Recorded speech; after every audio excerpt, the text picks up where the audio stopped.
Ever since I can remember, my favorite part about summer was walking into the grocery store and checking all the magazine racks for those preseason college football previews. Because back in the day, before you could go to Twitter and YouTube for constant updates and stuff to know, those preview magazines were more than just brief overviews for every team. They were a complete guide to the upcoming season, and I'd spend hours memorizing every page.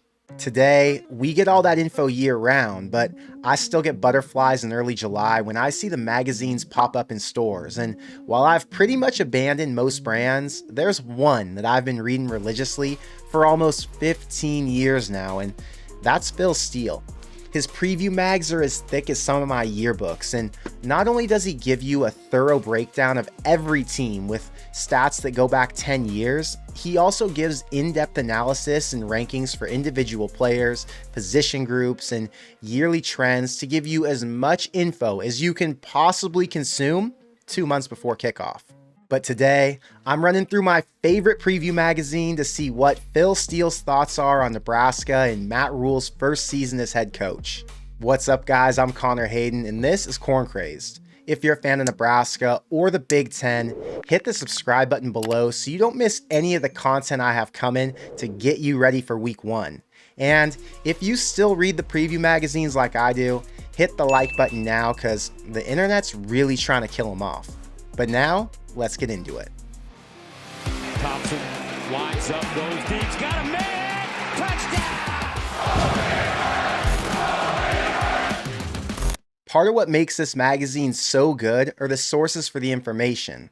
All offseason, Phil posts on Twitter thanking head coaches from every D1 school for talking about their teams, and then he uses all that info about the rosters, thoughts on the schedule, and anything else he can pull to put together a thorough preview that finishes each year more accurate than Athlon's, ESPN, Sports Illustrated, or any of the other big media outlets. And if you remember the record prediction I put out last year, I added in my own thoughts for every team on Nebraska's schedule too. And to get a better idea of where each of those teams stood in terms of talent or potential, I used some of the info from that magazine. One of the reasons people tell me they love watching the videos on this channel is because there's a lot of info packed in. And since I know you love college football as much as I do, I think it's important I give you one of my favorite sources for preseason predictions.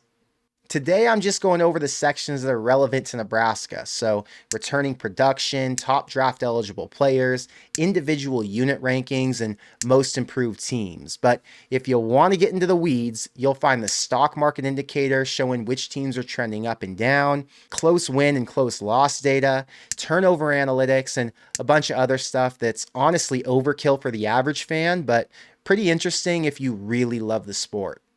I know I said I'd do a live stream to talk about some of the teams on the schedule this year, and I still plan to, but I had to make this a regular video just so I didn't get lost in chat and I could stay on pace to share all the best tidbits I found after my first read. But with all of that out of the way, let's talk about the top draft eligible players. This list only includes guys who are eligible for the draft next year, and it's 100% based on their pro potential, not how they're going to perform in college this season. But let's start off with quarterback. Jeff Sims ranks 52nd nationally and 7th in the Big Ten, which at first glance wasn't terrible.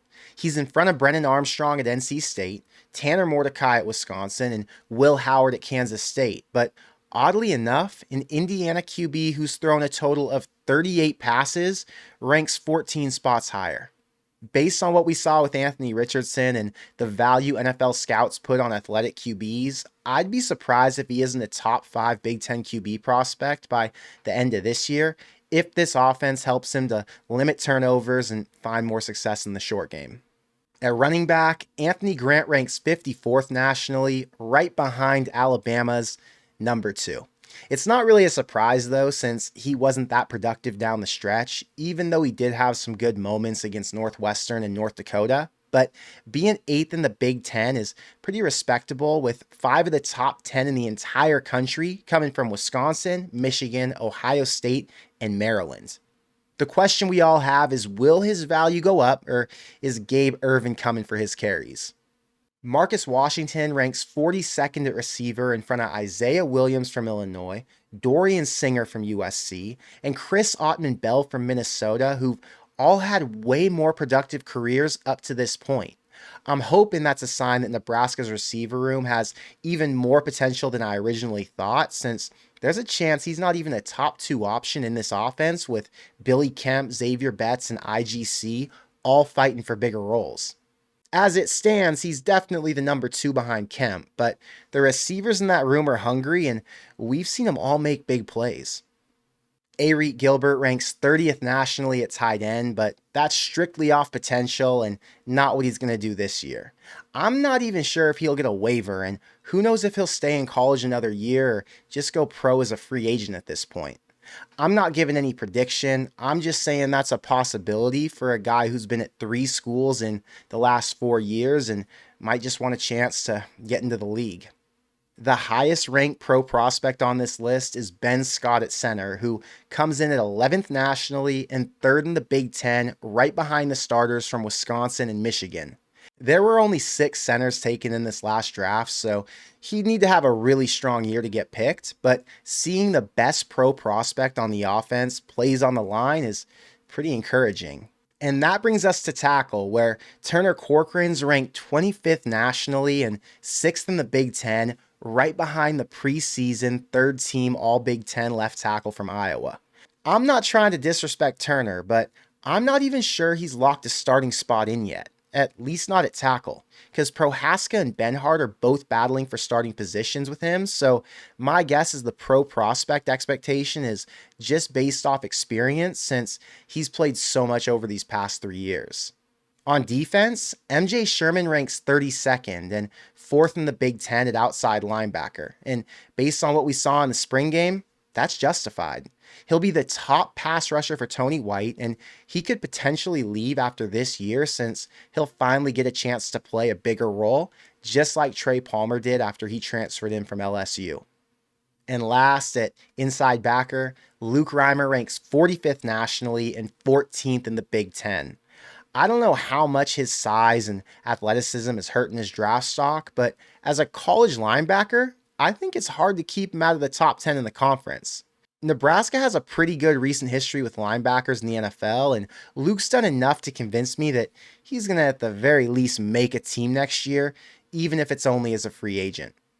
Next, we've got the top individual unit rankings, and these are a little ugly, but it's hard to know what they're going to look like with a new staff and after they came off such a horrible year with messed up coaching on both sides of the ball. The D-line and special teams were the only 2 units that didn't crack the top 66, but I'll list the other groups in order from lowest to highest. To my surprise, the offensive line ranks 63rd nationally and 8th in the Big Ten, 1 spot ahead of Minnesota and only 6 spots behind Iowa.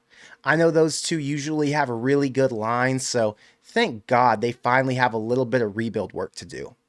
Nebraska's line ranked last nationally in almost every category over the past couple years, so there's a big belief here that a couple new starters and Matt Rhule's desire to build in the trenches should give that unit a massive boost and make them serviceable at the very least. The receivers rank 53rd nationally and 7th in the Big Ten behind Kansas, Georgia Southern, and Coastal Carolina. Now, there's no way they'll finish that low, but IGC, Xavier Betts, and Billy Kemp weren't on the team last year, and they've got to play with a QB who they've never played with, so it's hard to argue that they should be ranked any higher right now with so many unknowns. The QB room ranks 49th nationally and 6th in the Big Ten, which is 1 spot higher than FAU with Casey Thompson, and 5 spots higher than Penn State, who has a 5-star starter in Drew Aller. I know Chuba's struggles last year made some people concerned, but with a run-heavy scheme, the whole group's in a better position to succeed than they were under Whipple since they've got a more athletic skill set. The linebackers rank 43rd and 11th in the Big Ten, which just goes to show you how good the second level is in this conference.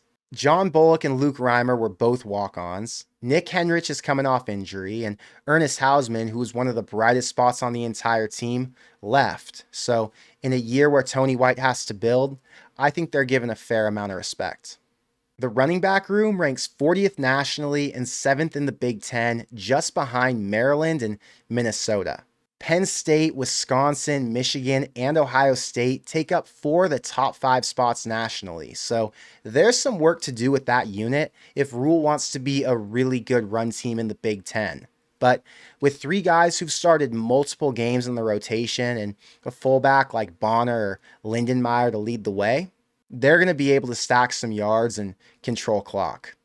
And last, ranking 29th nationally and 7th in the Big Ten, ahead of Illinois, Minnesota, and Rutgers, we've got the DBs. This is the strongest unit on the team with multiple NFL caliber guys and young bodies like Marquise Buford and Malcolm Hartzog, who took on starting roles last year. Tony White's going to rotate a lot of them, and there's plenty of depth to keep them fresh all game. So as long as they all know their assignments, the back end of the defense should be a serious problem, and they're going to beg QBs to test them. Now, this part's a little more complicated, but it talks about lost and returning all-conference players. He has a scoring system that assigns different values to All-Americans and first, second, or third team players. And based on that score, you'll get an idea of how teams who've lost that much elite production perform the following season. Nebraska scores minus 18 here, and they rank 10th in the Big Ten with 3 players lost in this category and 1 retained. But schools like Minnesota, Illinois, and Iowa all scored minus 30 or worse.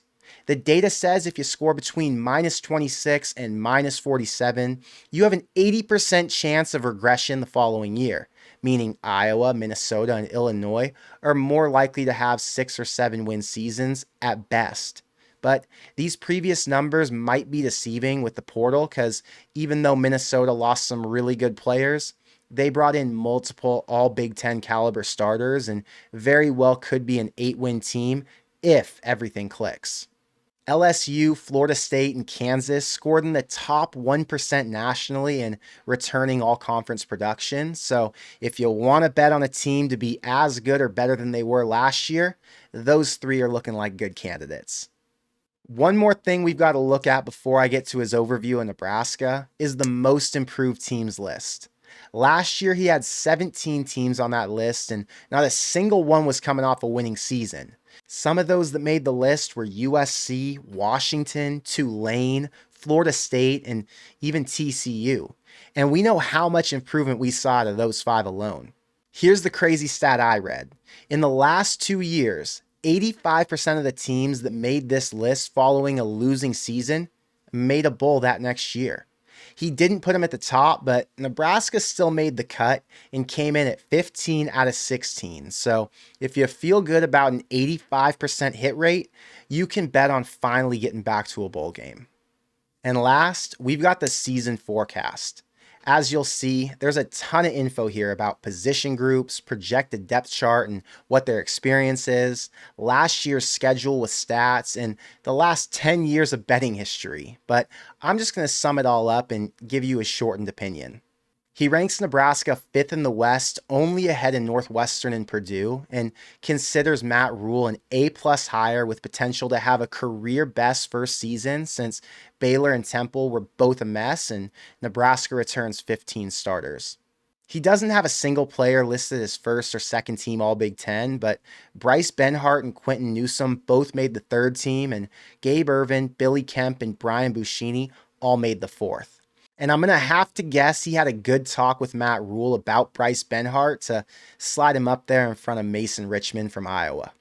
On offense, he considers the line a much stronger and more improved unit because they have a combined 120 games of starting experience with Newely and Ben Scott now in the mix. And he says the quarterback room's improved because of Sims, of course, but also that the new scheme suits Purdy and Harburg's athletic ability way better. Last year, they averaged less than 350 yards and 23 points per game, but with a commitment to the run and the addition of a fullback, there's nowhere to go but up. Last year's defense was bound to regress after they lost 6 starters and multiple NFL players, but Tony White gets 8 starters back and some transfers in to help with the depth. The DB room has 6 different backs who started multiple games, if you include Omar Brown from Northern Iowa, and Tony White was an elite DB coach at both San Diego and Arizona State. The upgrade from Frost to Joseph was big last year, and the jump from Joseph to Rhule is going to be even bigger. The 3 close losses from last year should all be flipped to wins under Rhule, and that would make this team, at the very least, bowl eligible.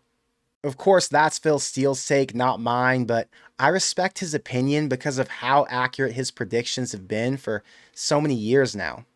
We talk a lot about Matt Rhule and his team, what they're going to look like, what the potential is, but just as important is how every other team on the schedule will play and what those matchups look like on both sides. I'm going to spend the next couple weeks researching the rest of the conference and the other schools on the schedule so I can start working on my 2023 record prediction. But if you want to learn more about the opponents and the advanced analytics, then I would definitely recommend checking out this preview. Before we get out of here, I want to know what you think. Is the DB room the strongest on the team, or is there a group like the running backs or the QBs who are going to surprise some people? Will the O-line take a big step with 2 potential NFL guys in Corcoran and Scott, according to Phil Steele?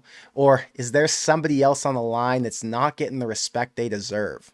And do you think a bowl game should be the goal, or should it be the expectation? I know you know how I feel about that, but I get mixed reactions in the comments, so I'll let you discuss that amongst yourselves. But that's all I've got for today, so until next time, thank you for being here, and I will see you in the next one. Go Big Red.